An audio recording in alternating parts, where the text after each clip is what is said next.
Welcome to Media Melanie Talks TV. I'm Melanie, and today I'm back to talk about Paradise on Hulu. So far, I'm enjoying this Dan Fogelman show starring Sterling K. Brown.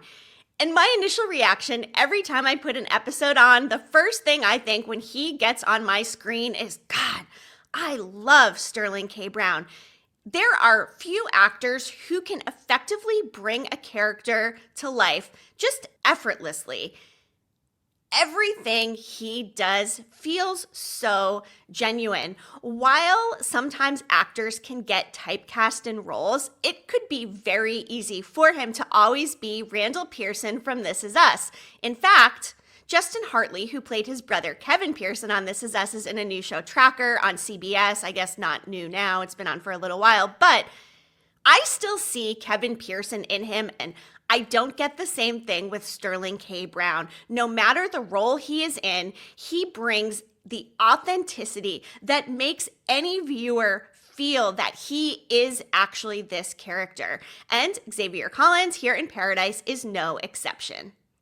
This episode, Agent Billy Pace, there's nothing I like more than a standalone, character-driven episode where we get a backstory to feed us some clues, insight, and context that we need to help uncover the mystery of a show, and in this case, who killed Cal Bradford, the president of this underground community, Paradise.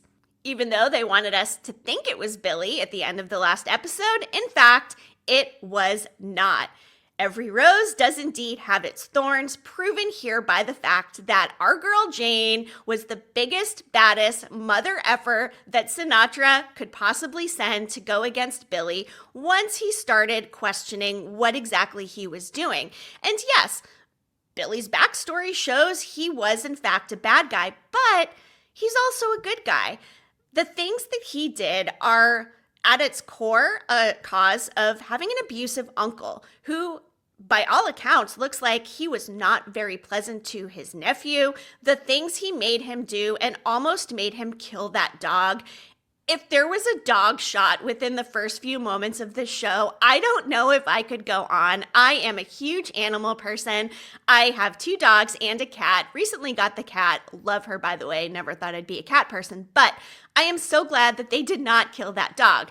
Not that it makes it right or better that Billy killed his uncle, because of course that put him in juvenile detention, where he eventually was recruited to be a mercenary assassin killer type of guy, which earned him a spot down in Paradise. Now, there are other bad guys down in Paradise, Jane being apparently the worst of them all, but who else? And Gabby feeding Xavier that clue about Billy being bad, and if something happened to Cal, go look at Billy and tell Xavier. She chose every single person that came down into this mountain. She obviously had a hand in picking the bad guys as well. So what were her motivations for telling Xavier that it was Billy? Is she just under Sinatra's thumb and, really assumes it's Billy because he is one of the bad guys? Or is she somehow involved in this, sending Xavier on a wild goose chase? We've got a lot to get into for this episode, but before we do, please be sure to like this video and hit the subscribe button. I cover a lot of other dark TV shows, and I would love if you'd be a part of my TV talk journey, so thank you for that. All right, so just in general, my initial reaction and review, besides the fact that Sterling K. Brown is amazing and deserves every award for everything he does, is that the world building, the pacing, the character development, the writing, and the emotion of the show are really helping it differentiate itself from the other dark dystopian shows that are similar in concept. I was a little critical of that in my last video because, of course, there is Fallout, there is Silo, and now that we're dealing with a storyline related to the atmosphere on the surface, and we've got Sinatra, who is essentially the Bernard of this mountain paradise community, yes, there are definitely some similarities. I do think the way that they are developing dramatic tension and these characters, though, are giving it a little bit more substance, specifically emotions. Fallout and Silo do, of course, have some of that, but it feels different here. It feels like Dan Fogelman, which I mentioned quite a few times in my initial video as well, but that's because Paradise has the cornerstones and the hallmarks of that This Is Us feel that I loved and really made it one of my favorite TV shows of all time. And they are doing a masterful job here as well, weaving these mysteries, these characters, suspense, drama, what's really going on. I am fully engaged, and it's keeping my anticipation level high, where we're getting enough throughout each episode. It's keeping me fully engaged. I am not scrolling on my phone, and I am dying to know what is next. And we've got 8 episodes this season, so we're pretty much halfway through here. And they've been breadcrumbing us and making us think, okay, well, Sinatra's the big bad down here. She's got to be behind everything. Or maybe it is this Gabriella, because it seems a little too convenient. She's just going to give Xavier the information he needs to go and pursue somebody who might be responsible for killing Cal Bradford. I have some other suspicions too, though. Something about his son, Jeremy, the way that he is going to perform at this carnival. Yeah, of course, he seems like he's grieving. He lost his dad, but is he grieving enough? We all have our own ways of grieving. Absolutely. Some people suppress their emotions more than others. But does it seem like he's too focused on this performance of Every Rose Has Its Thorn by Poison at the carnival and hanging out with Xavier's daughter Presley than actually grieving and leaning into this big loss where his life as a teenager has already been upended, having to enter this whole mountain community? And let's say Jeremy was somehow involved. What does that look like, and what does that mean? Something that keeps spinning in my head. I did not pick up on this, but there were some people in the comments and a friend of mine who watches the show who said that number on the cigarette was actually on one of the airplanes in the hangar that Jeremy and Presley visited. Why else would they show that? Why else would Jeremy be the one in that hangar? And why else would they be developing a storyline with Xavier's daughter and the late President Cal Bradford's son if there wasn't more to it? And Daddy Warbucks, Cal Bradford, James Marsden's dad, is played by Gerald McRaney, and we really haven't seen a lot of him. But next week's episode's promo picture shows him. Could there be some sort of bigger conspiracy or tie-in that involves Cal's dad and son? And if so, if they are involved, are they overtly involved and they are complicit in this? Or is it just that they are on the periphery of something and are tangentially involved somehow, but it will come back that there are some dots to connect with the Bradford family? I don't think they've given us enough yet for me to really formulate a viable theory on that, but I'm going to keep it on my back burner, and we will check in on that later in the season. Did anybody else pick up on the clue at the carnival that, for me, really gave away that Jane was up to more than we initially thought? In the first few episodes, she was playing this innocent, coy girl who was very surprised the president was killed. Oh my goodness, are we going to get in trouble for playing we? Well, turns out she was probably the one to actually disable the cameras, and I'm not sure if she was the one to kill the president or if somebody else did and she just had to open the window figuratively for somebody to come in and do that. And if so, why? Is she just a pawn in this? Is she just Sinatra's goon who she's sending to kill him? Or could she be more involved in this conspiracy as well? At the carnival, did you see when she's with Billy and she's talking about, ooh, I'm wearing my carnival outfit? Robinson was like, yeah, girl, all right, what are you wearing, seriously? And yeah, she's off duty. It shouldn't really matter. But the way she shrugged her jacket over it when Billy walked away with Robinson and the look on her face, has she been pretending in this relationship with Billy the entire time? It seems like they've been together for a little while because she makes a comment to Xavier about how he typically enjoys the carnival. So if this is an annual event, then they have been together for maybe, say, at least a year, maybe 2, if they've spent these carnival times together in the past.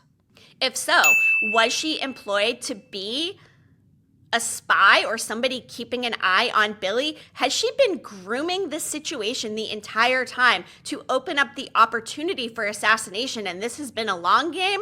That is a pretty long game for her to just be pretending to be in this relationship. And it makes me wonder, who was Jane on the surface? Now we know who Billy was. We know he was in juvenile hall. He did some bad things. He became a mercenary and a killer. Was Jane, say, a CIA agent, maybe a little bit more on the right side of the law than Billy? Or was she similarly some sort of mercenary and bad guy? Or maybe she's a plant who has a lot more power than we know, and she was recruited by Sinatra and Gabriella for whatever else she brings to the table. So to be determined if Jane is this deadly assassin, or if she is more tied into this politically somehow, and has a vested interest and maybe some sort of unknown power that we are not aware of quite yet. And just another mention, yes, this is a dystopian show and something I'm going to keep coming back to, but does anybody notice that it just doesn't feel like that? And you can forget that you're underground here, whereas in Silo and Fallout, you are not forgetting because you're always getting this darkness. There was the one scene in here between Sinatra and Billy when Billy approached her and seemed like he was having some sort of regrets over what he was doing and needed a little reminder from Sinatra that, hey, we have to do hard things down here. And he's like, hey, you're not doing anything hard. I'm the one doing it. But essentially, that's why he was brought down here. So that should not surprise him. But the lighting in that scene was so dark and evil. The way they showed Sinatra's face, and by the way, Julianne Nicholson playing this part, talk about bringing the big bad vibes. The way her delivery of lines, the lighting in that scene was just so dark, and a reminder that there are dark things under the surface here, both literally and figuratively. This episode was really great because it gave us so much about Billy. I appreciate when shows can make a bad guy feel like a good guy that you're rooting for. And yes, Billy did some pretty bad things, but you know what? Despite all of that, he also tried to be a good guy. He was Uncle Billy the first time he met Xavier's kids and dropped down on the knee to get down to his level. The relationship he has with Presley really circles me back to the end of episode 3, where we saw him outside of the Collins house window with a gun. And initially we're like, oh no, he's some big bad guy, even though I didn't really think that because, again, it did seem way too early to introduce that and too convenient for Gabriella's character to do so. But he was there to protect Xavier's family. You can tell that he wanted that last night of Uncle Billy because I think he knew Sinatra was going to send somebody for him. The way he endeared himself to Xavier's family, he didn't have a family on the surface. He had a very bad life up there. But he became close to Xavier and shows that even the worst people who do some of the worst things are still human, do still have emotions, and are able to make meaningful connections. And the fact that he and Xavier were able to grow so close, and then now Billy's gone and Xavier is going to be left probably still questioning, whether or not Billy was actually involved in this. I hope Xavier, when he does get to the truth, realizes that Billy was actually on Xavier's side this entire time. He did not kill their guy. He was, in fact, a victim and was played by Sinatra. Earlier in this episode, we had seen this bronze memorial type of statue honoring some people. We come to find out that they were sent to the surface to examine the air quality and see if it was habitable. Well, it turns out it was, but Sinatra sent Billy out there to kill them. The way they flashed back to those moments, you can tell Billy regrets it. The way he gazed out in the distance at that city, Billy does not want to be involved in this conspiracy. And in a lot of these shows where there is an inside and an outside world, holding on to this knowledge where you have to keep something from a community of people that is literally life and world-changing news. The fact that, yes, they said they lost communication with the surface, and Cal said to everybody, oh yeah, no, there's definitely nobody out there. Well, there are people out there, and could that expedition have ultimately had to do with why Cal got killed? And speaking of the Cal getting killed, the tablet was taken from the safe. Why would Sinatra have to kill Cal to steal that tablet? It seems as if the motivation for killing Cal was to take that tablet, which they said had government secrets and who knows what else on it.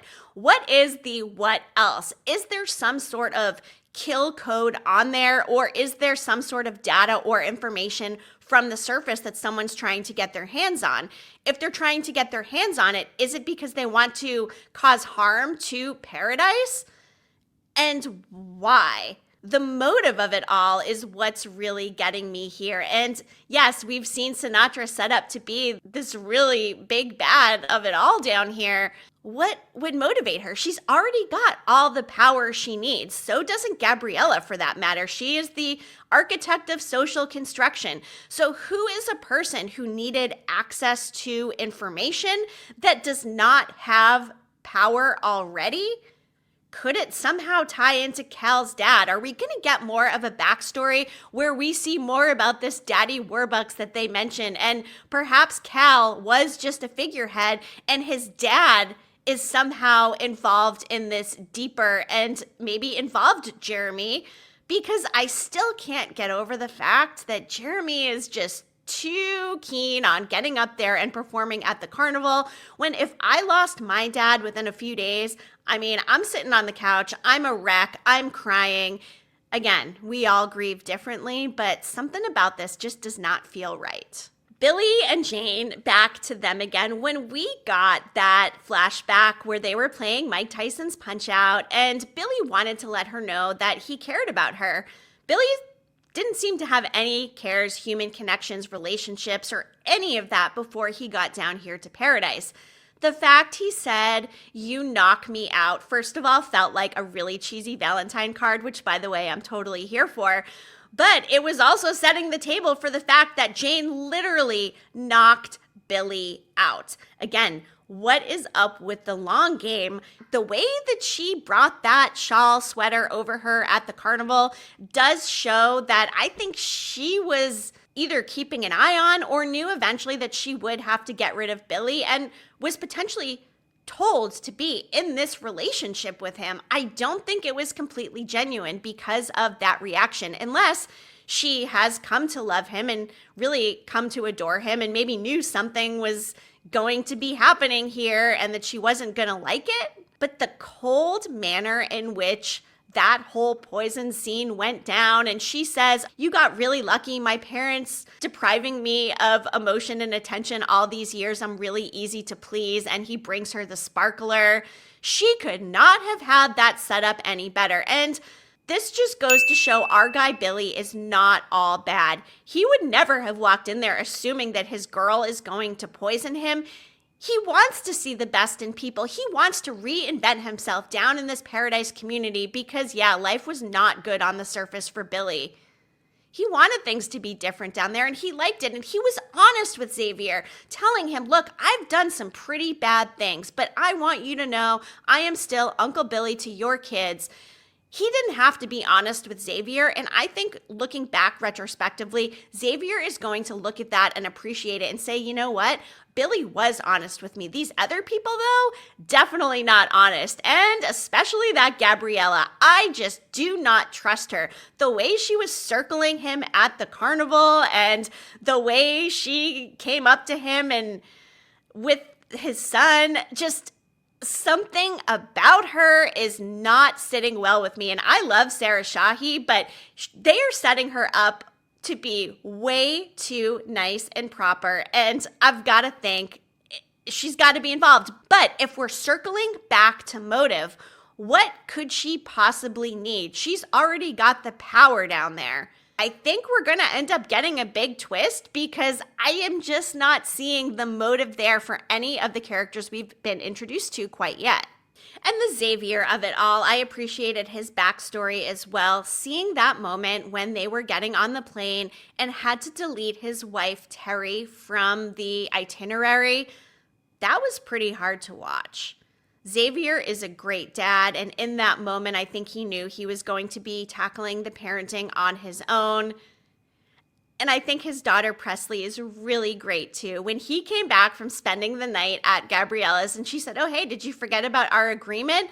The fact that she's also taking on a role of a mom, right? Because she doesn't have one anymore, and Someone's got to be the woman of the house, and I just thought that was a really cute moment. We are getting a lot of Presley's storyline, not so much with James, and I'm not sure if this whole giant peach situation is going to come into play as some big metaphor for down here. And by the way, it's interesting there's imagery of a peach, because if you watch Silo, then you know it seems as though these silos could be in Georgia. So to have another peach reference in another one of these shows is fascinating to me, and maybe completely unrelated.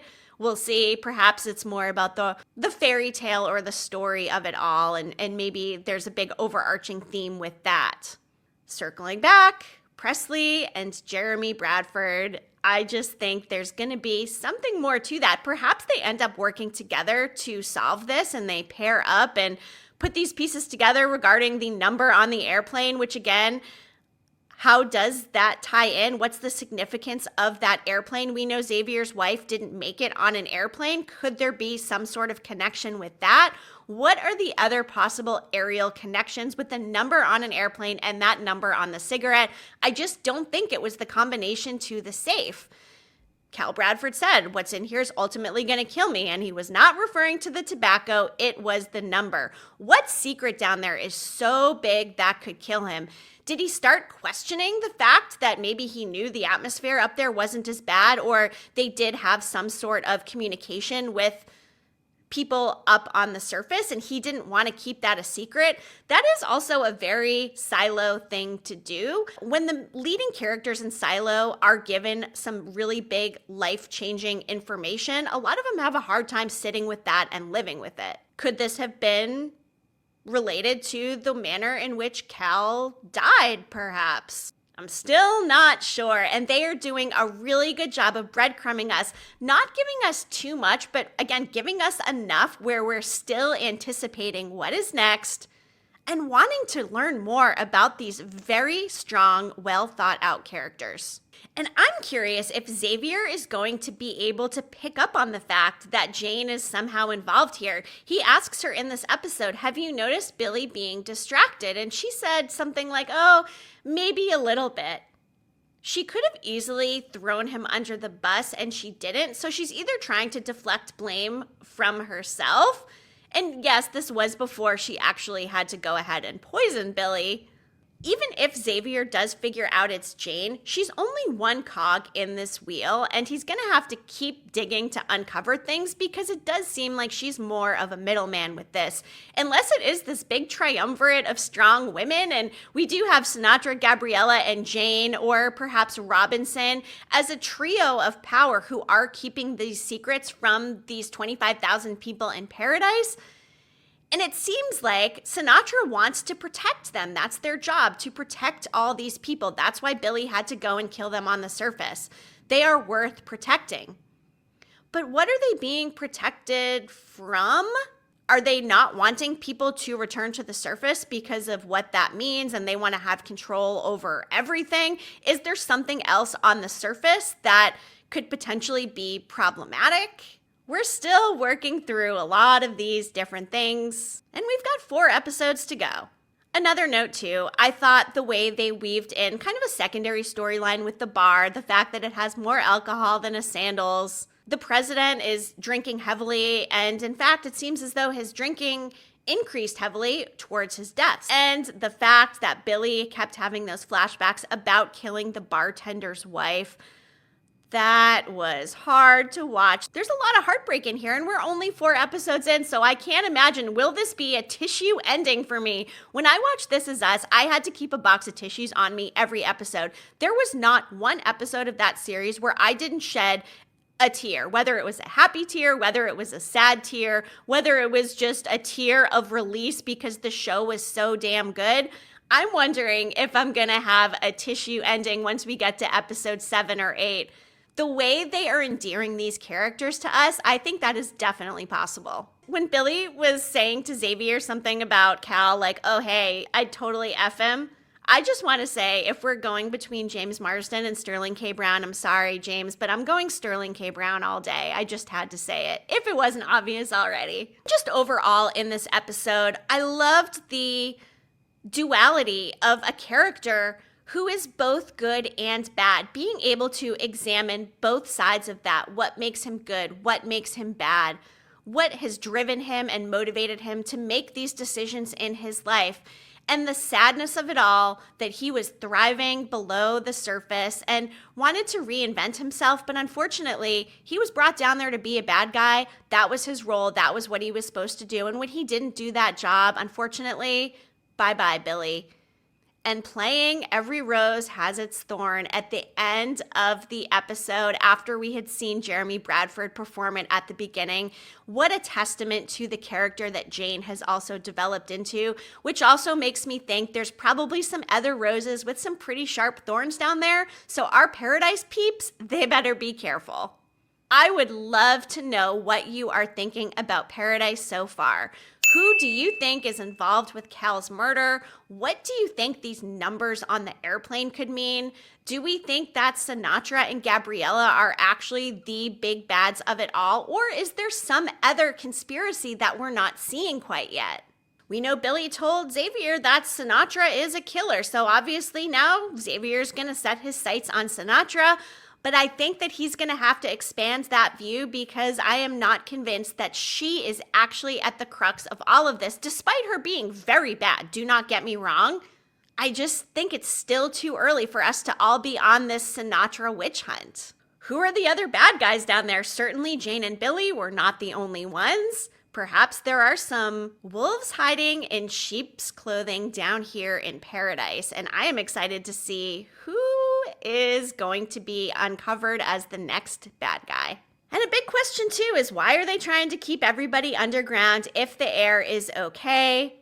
It doesn't seem like things are great on the surface. It does look like a little nuclear winter situation, unless it is actually snowing. It is Colorado. I was having trouble discerning if it was snow or nuclear winter, so maybe somebody can answer that for me. The chunks in the air kind of were giving ash to me, but if this is also however many months or years after this extinction level event, I'm not sure how long that would actually stay in the air. Next week's episode, episode 5, is called In the Palace of Crowned Kings. With the picture of Cal's dad in the promo, could that mean that Cal's dad is somehow involved in the death of his son? If so, does he know he's involved? Or is this some extraneous situation where he is tangentially being brought into whatever this conspiracy is? Please, you guys, like this video and drop some comments and tell me what you are thinking. Who are the bad guys? Will Jane get caught? Who is going to be on her trail? I still don't think Xavier is really being considered a prime suspect here, so unless they do end up framing him and he ends up under more suspicion later, I imagine he's going to be trying to solve this case. But how do you think it's going to play out? I would love to know what everybody thinks about Paradise so far. A question I asked in my first video was also, do you think it is too close to some of these other post-apocalyptic dystopian shows, i.e. Silo and Fallout? I do think it's different enough where it is still highly entertaining. Sterling K. Brown is just knocking it out of the park.